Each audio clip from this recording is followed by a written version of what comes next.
بسم الله الرحمن الرحيم. En şefkatlik, en mehriban Allah'ın ismi bilen başlayman. لم يكن الذين كفروا من أهل الكتاب والمشركين منفكين حتى تأتيهم البينة.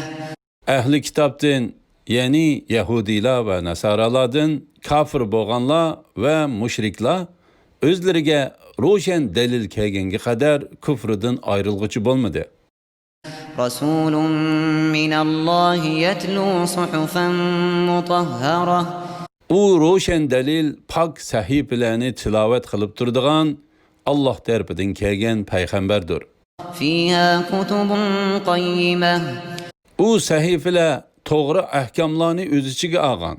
وما تفرق الذين أوتوا الكتاب إلا من بعد ما جاءتهم البينة. Kitap verilgenler, yani Yahudiler ve Nasaralar fakat özlerine roşen delil kelgenden keyinla ihtilaf kılıştı. وما أمروا إلا ليعبدوا الله مخلصين له الدين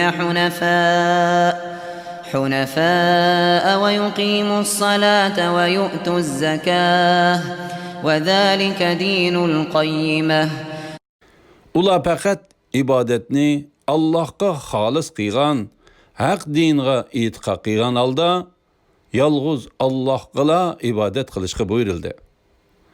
Namozni ado qilishga, zakotni berishga buyurildi.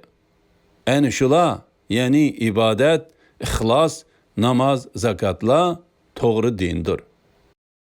إن الذين كفروا من أهل الكتاب والمشركين في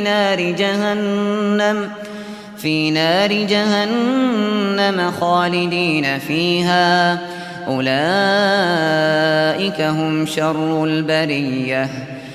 Ehli kitaptan ve müşriklardan kafir boğanlar hakikaten devzakha kirdi. Devzakda mengü kalıdı. En şula mahlukatının yaminidir. إن الذين آمنوا وعملوا الصالحات أولئك هم خير البرية. İman etkan ve yaxşı əməllərini qıyğanlar en şula mahlukatının yaxşısıdır. جزاؤهم عند ربهم جنات عدن تجري من تحتها الأنهار خالدين فيها أبدا رضي الله عنهم ورضوا عنه ذلك لمن خشي ربه. Ulağa Rabbinin dergahida berildiğin mükafat, ulanın turar jayı boğan, astıdın östänle iqib turdiğan cennetlerdir ki, ula cennetlerde mengü kalıdı. Allah ulardan razı boludu. Ulamı Allah'tan razı boludu. Bununla Rabbiden korkan adam erişidi.